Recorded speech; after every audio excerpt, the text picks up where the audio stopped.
Jello. The Jello Program, starring Jack Benny with Mary Livingston, Phil Harris, Kenny Baker, and yours truly, Don Wilson. The orchestra opens the program with This Is It.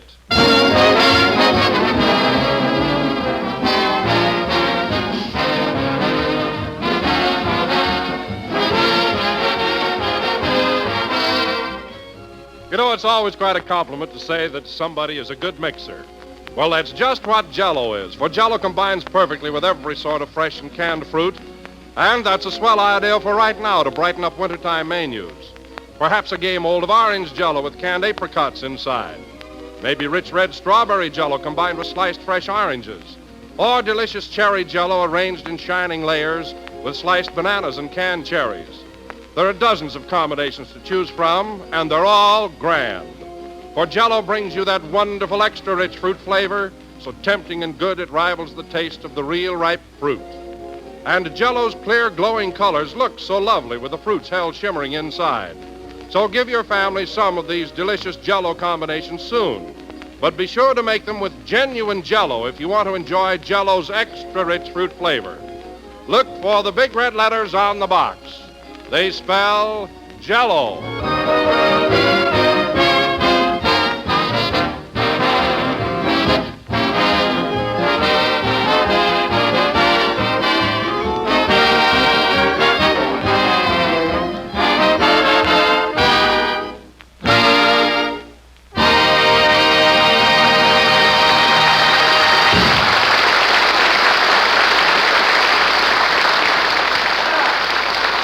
That was This Is It, played by the orchestra. And now, ladies and gentlemen, we bring you a man who used to be a beautiful baby, Jack Benny.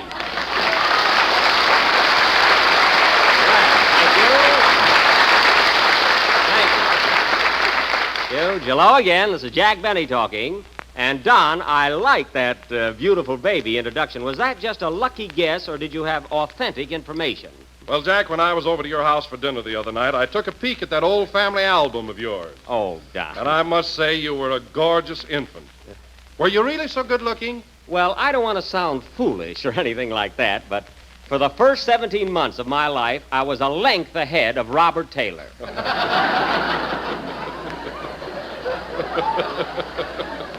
In fact, I won 4 blue diapers. I can imagine. And you know, Jack, one thing that impressed me very much about your baby pictures, you were always laughing and giggling. What made you so happy? Well, Don, my nurse used to slap me a lot. Say, I bet you were quite a healthy-looking kid yourself, weren't you? Well, Jack, Yeah, I can just see you as a baby, Don, bouncing your mother on your knee. Yeah. Well, anyway, I'd like to be a baby again. Gee, I really shouldn't keep talking like this, but I was about the cutest little Dickens in Waukegan. In fact, people from all around used to come to my father's meat market just to see me. Meat market? Why, I thought your father ran a clothing store. Well, Don, it was a combination meat market and clothing store. You know, on Saturdays, we used to have a special, a pound of hamburger with 2 pair of pants. Oh, it went over very big. Say, that's quite a novelty. A combination meat market and clothing store. Yeah, we used to sell legs of lamb with garters on them. Oh, those were the days, believe me. You know, I remember one time when I was only... Hello, Jack. What are you talking about? Me? Oh, that again. See you later. Mary, come back here. It's not my fault. Don just happened to mention that he saw my family album and that I was a beautiful child. You beautiful? Yes, I was. Not only that, I developed very quickly. Why, when I was only 3 months old, I had 4 lovely teeth. Well, you're right back where you started from.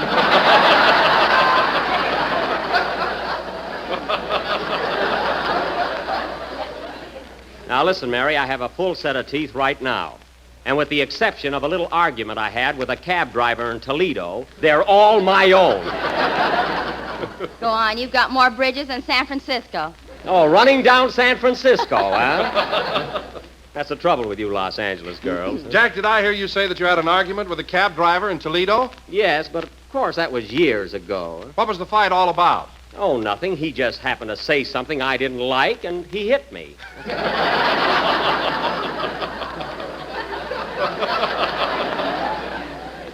Otherwise, Toledo was lovely.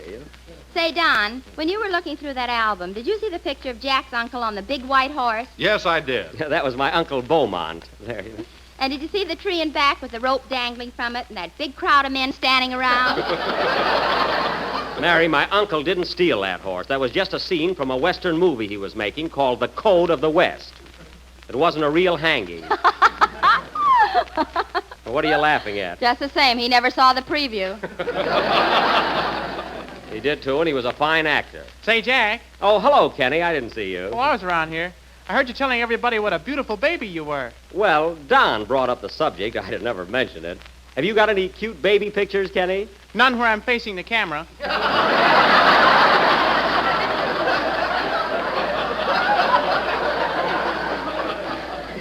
Oh.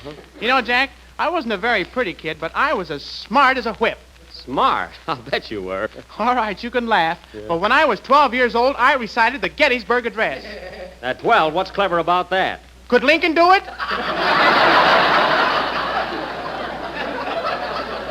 All right, Kenny, we won't go into that. But if you were so smart at the age of 12, I'd like to know what happened to you in the meantime. So would I. Well, I'll tell you what, Kenny, since your song, sing your song now. We'll talk about it later. Hey, Don, where's Phil? Oh, he's around here somewhere. By the way, Jack, I don't know whether I ought to tell you this or not, but Phil's pretty sore about that crack you made last Sunday. What crack? Oh, you know, when you told him that if he didn't like it here, he could go out and get his own program. Oh, well, gee, Don, I was only kidding. I didn't mean anything by it. Well, Phil took it pretty seriously, and he said he's going to leave. Leave me? Why, I made the guy. Gee, when I picked him up, he was demonstrating curlers in a drugstore window.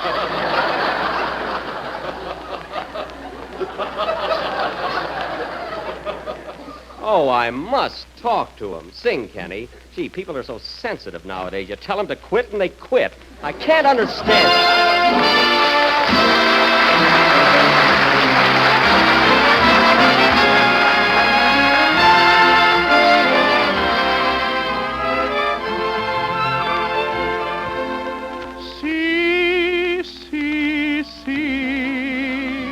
Hear a love song for a penny. See, see, see, just a penny serenade.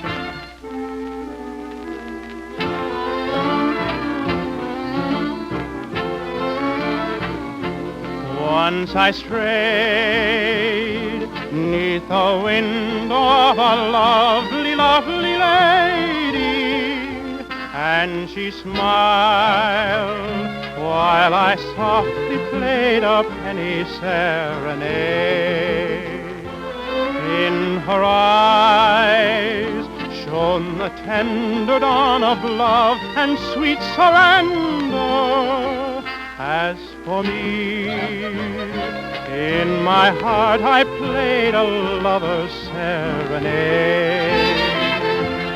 See, see, see, you can hear it for a penny. See, see, see, just a penny serenade. See, see, see, hear my love song for a penny. See, see, see, just a penny serenade. In a dream so divine she was mine, no word had been spoken. When I woke from my dream, she was gone, my poor heart was broken.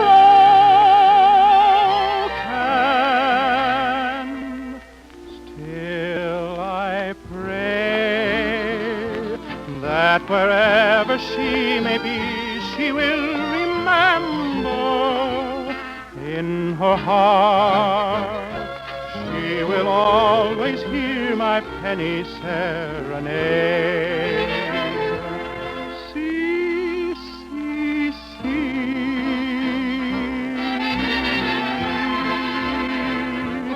see, see, see.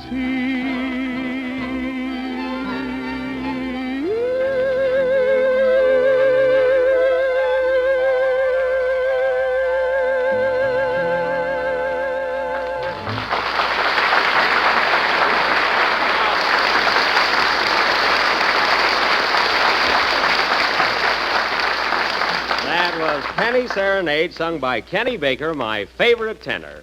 Say, Kenny, did Phil happen to say anything further to you about doing his own program? Yes, he mentioned it. He did, huh? Well, what'd he tell you? Plenty, but I ain't no pigeonhole. That stool pigeon. Pigeonhole. Say, Mary, did Phil say anything to you about this wild scheme of his? Well, yes and no. What do you mean, yes or no? Yes, he told me, and no, I ain't going to tell you. Anyway, I think Phil ought to be at least loyal enough to discuss it with me before he takes any definite steps. Hey, Jack, here comes Phil now. Oh, yeah. Oh, hello, Phil. Hiya, Jackson. How's the boy? Jackson. You know, Phil, it's cute the way you call me that every week, you know. Say, what's this gag I hear about you getting your own program? It's not a gag. You and I have been fighting so much lately that I thought it'd be better to call it quits. Oh, that's silly. Silly nothing. You're just tough to get along with, and that's all. Who, me? Yes, you. You're always flying off the handle. I am not. I'm sweet and lovable. And you're always yelling and shouting at me. Shouting at you? And you're always losing your temper. Why, you baggy-eyed ingrate, I never lose my temper, and you know it. I love you, you rat. Oh, sure. Now, you listen to me, Phil Harris. Gee, you'd think they were married. Keep out of this, Kenny. Let's forget it, Jack. You're just tough to work for, and that's that. Oh, I'm tough to work for. Did you hear that, Mary? You think I was a regular Simon Legree. All you need is a whip. I wasn't talking to you. Now, look, Phil. Look, I'm not begging you to stay on this program. And get up off your knees. I'm not on my knees, and I wish this was television so I could prove it. Look, Phil, I'm not begging you to stay, but if you leave, you're making a serious mistake. All right, Jack, give me one reason why I should stick with you. Just one reason. Well, in the first place... Go ahead, give me one reason. Well... Ladies and gentlemen, while Jack is thinking of one reason, why don't you run out to your nearest grocer and ask for a package of Jello? It comes in 6 delicious flavors: strawberry, raspberry, cherry, orange, lemon, and lime. Well, for one thing, Phil Harris... All right, come on. Why should I stick with you? Well, for one thing, we've got a contract. A fine contract. I supply the orchestra, and when people throw money at us, I have to split it with you. Well, how often does that happen? Maybe once in a fortnight. And another thing. Oh, Jack, what are you beefing about? If Phil wants to go, let him go. Certainly. You can get Abe Lyman to take his place. Oh, that would be fine. Abe Lyman happens to be the cab driver that punched me in Toledo. That's all I need. Jack, you know a lot about music. Now, why don't you form an orchestra of your own? Well, maybe I will. Say, I could organize a darn good swing band, believe me. If you do, I got a swell name for it. Never mind. What is it, Mary? Jack Benny and his cut rate 12. Listen, Mary, I don't have to worry about getting a band together because Phil is only bluffing. If he went out on his own, where would he get a sponsor? Don't worry about me. I've got a sponsor. Oh, you have, eh? Well, who is it? I mean, what's your product? Bixby's Bubble Gum. Bixby's Bubble Gum? I never heard of it. Well, here, have a stick. Keep it. Bubble gum. That's not the only offer I had. I could have gone on the air for Macmillan's Corn Plasters. Corn plasters? Yes, corn plasters. Well, that would be more your style. Half the time you're corny and the other half you're plaster.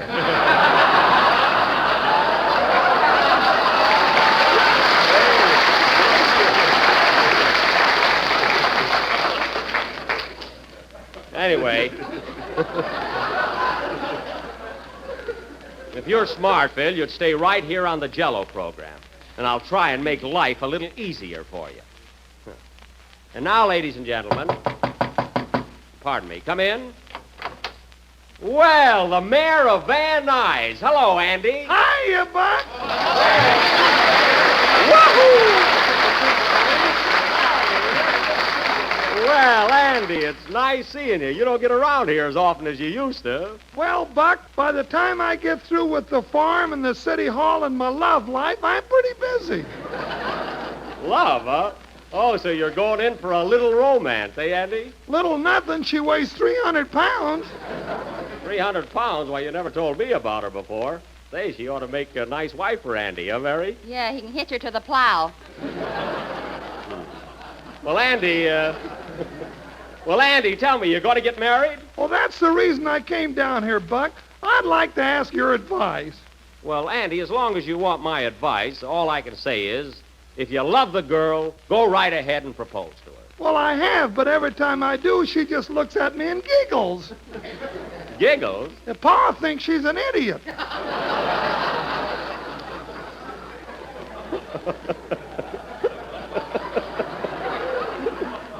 Oh, what does your ma think? Ma says Pa's a fine one to talk.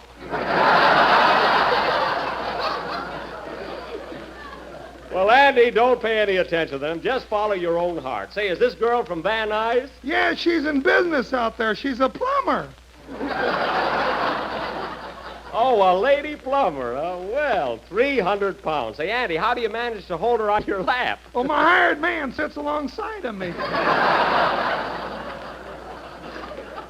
Well, Andy, all I can say is don't let anybody interfere with your happiness. If you love the girl, marry her. And I wish you a lot of luck. Thanks, Buck. I feel better now. That's good. Hey, Andy, stick around, will you? I'd like to talk to you after the program. Well, what about Phil? Well, it's a business proposition, and I don't want to discuss it in front of Jack. Now, Phil, you've got a number to play, so spit out your bubble gum and go to work. Okay, boss. Oh, Andy, how about coming over to my house tomorrow for dinner and bring your folks? Thanks, Buck. Is it all right if my girl comes along? Sure, Andy. Bring her to dinner, too. Why not? It's about time she lost some weight.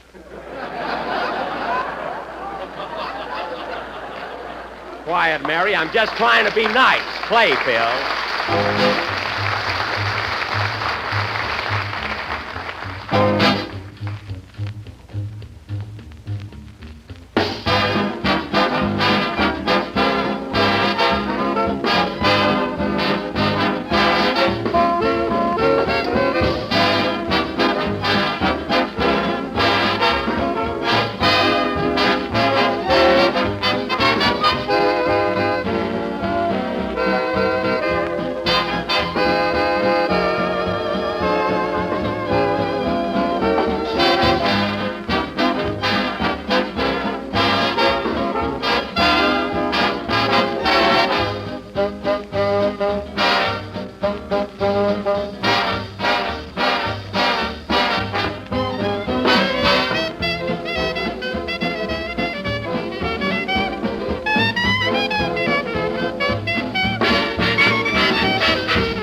This Can't Be Love, played by smiling Phil Harris and his Rhythm Rascals. And, Phil, that's what I call real class. You know, that number had so much life and brilliance to it. Thanks, but I'm leaving just the same. Phil, I wasn't trying to flatter you. That number was swell, and I felt I ought to give you and the boys credit. All of a sudden, the orchestra is good. Yeah, some obviousness. No, I'm serious. Well, anyhow, to get on with our play, tonight, ladies and gentlemen, as I announced last week, we are going to present our version of the Encyclopedia Britannica. Now, I will play the part of... Say, Buck, it's none of my business, but did you hear Fred Allen Wednesday night? Allen? No, Andy, I missed him again. Tell me, what did my Oriental friend have to say? I mean, anything worth probing into? Oh, he hopped all over you, Buck. Yeah? He said he's going to push your spine so far down your pants you're going to walk like a tripod.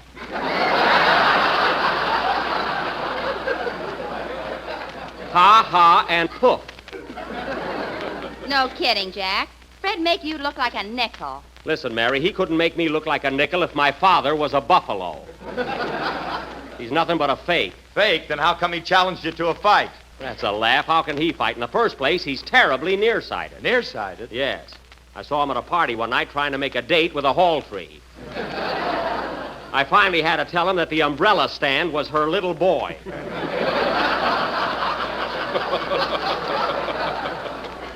That guy. No kidding, Jack. Are Alan's eyes really that bad? Bad, Don. To him, Hedy Lamarr is just a gorgeous blur. I'd go in the ring with Alan any time. Careful, he might hit you from memory.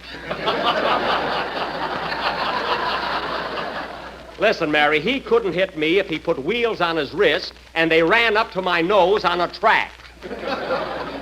Now, listen, fellas. Come here a minute, will you? I got a secret about Alan that I've been guarding for years. I never was going to mention it, but I'm so burned up that tonight I'm going to show you what a heel he really is. What do you mean, Jack? Well, in the first place, he ought to be the last one in the world to ever say anything against me. Why?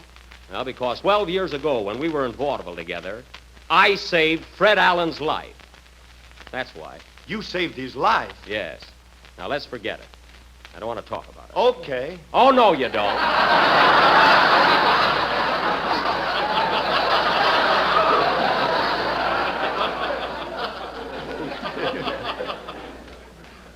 It was 12 years ago in Altoona, Pennsylvania.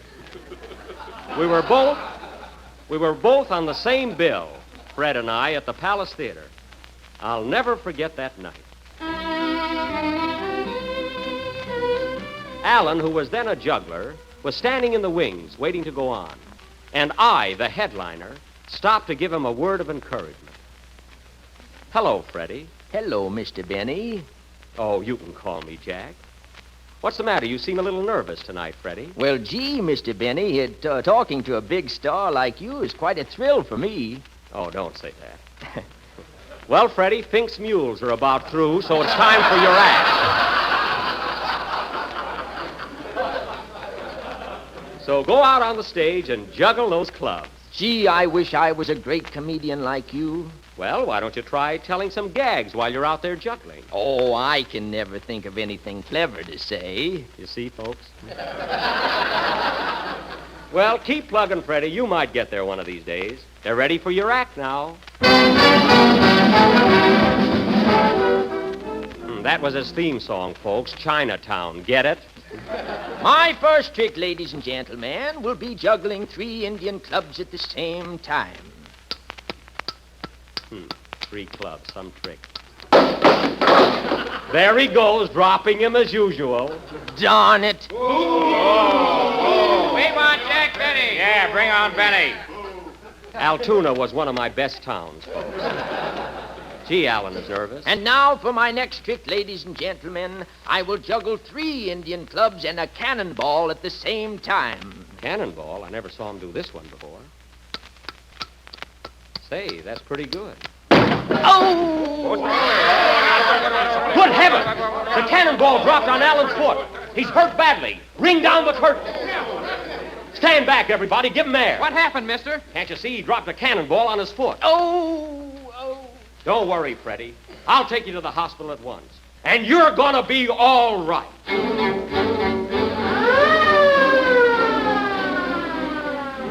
Well, folks, we finally got Alan to the hospital. And after I paid his entrance fee, which I never got back, they took him to the operating room. And the doctor called me aside and said, Mr. Benny, I'm afraid this is serious. What do you mean, Doctor? When that cannonball dropped on Alan's foot, it severed the femur and the anterior portion of the tibia. Oh, my goodness. There's only one thing that can save him. What's that, Doctor? I'll do anything. He must have a blood transfusion immediately. A blood transfusion. Thank you. Well, Doctor, all I can say is, this unfortunate young man is my friend. And if my blood can save his life, I am ready. So they took Alan to the operating room, placed my foot next to his, and the doctor said to the nurse, Are you ready for the transfusion, Miss Stewart? Yes, Doctor. Then hand me that ice pick. Wait a minute, don't I get an anesthetic for this? Yes. Oh, nurse, fan Mr. Benny with a herring. If you do, I'll snap at it. Make it quick, Doctor. Oh, doctor. Hurry, Doc, please. Alan is sinking fast. All right, we'll just tap your vein here and attach a hose to it. Go ahead, Doctor. I'm not afraid. Oh, I'm in awful pain now, folks. See what I went through for that mandarin? There we are. All right, Miss Stewart, open the valve and draw the blood. Yes, Doctor.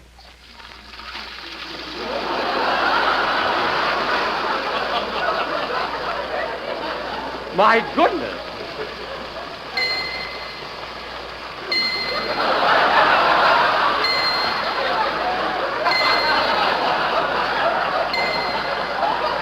Here, take it easy, Doc. That's not ketchup, you know.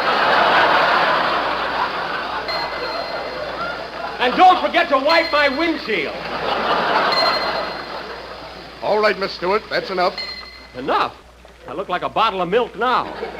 But it was worth it for good old Fred. So thanks to me, the transfusion was successful. And the next day I visited Alan in his private room in the hospital, which I also paid for. Hello, Freddie. How do you feel, kid? I'm much better, Mr. Benny, and as long as I live, I will never forget what you did for me. Don't mention it, Freddie. You know, Mr. Benny, since that transfusion yesterday, I feel entirely different. I feel so mentally alert. No fooling. I keep thinking of jokes all the time, and I owe it all to you. Now, please. Here, Mr. Benny, have a cigar. Oh, thank you. I'll smoke it later. No, smoke it now. Here, I'll light it for you. Okay. Say, this cigar is very... Why, darn you, that cigar was loaded. Oh, haw, haw, haw. That's my first joke. So you see, ladies and gentlemen, my blood not only saved Alan's life, but made him the comedian he is today. I thank you.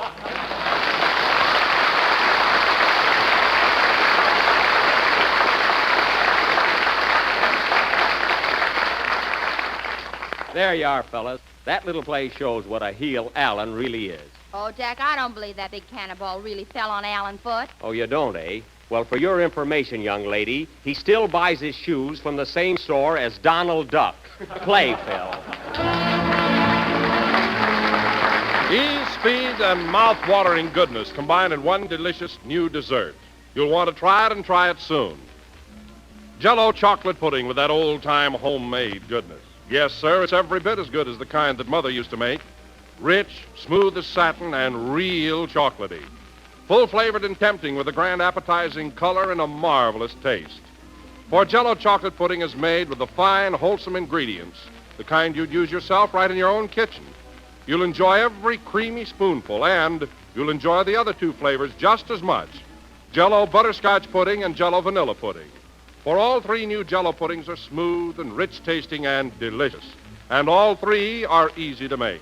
You'll find the simple directions on every package, and the handiest way to buy is 3 packages at a time. So ask your grocer tomorrow for Jello chocolate, butterscotch, and vanilla pudding. The real homemade kind.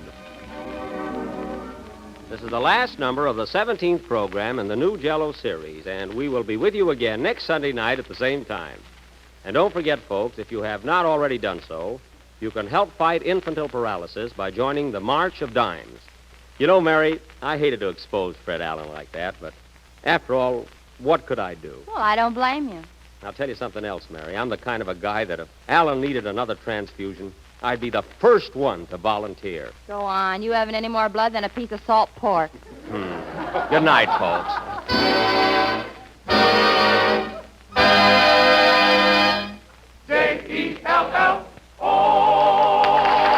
Appears on the Jello program through courtesy of Mervyn LeRoy Productions. This is the National Broadcasting Company.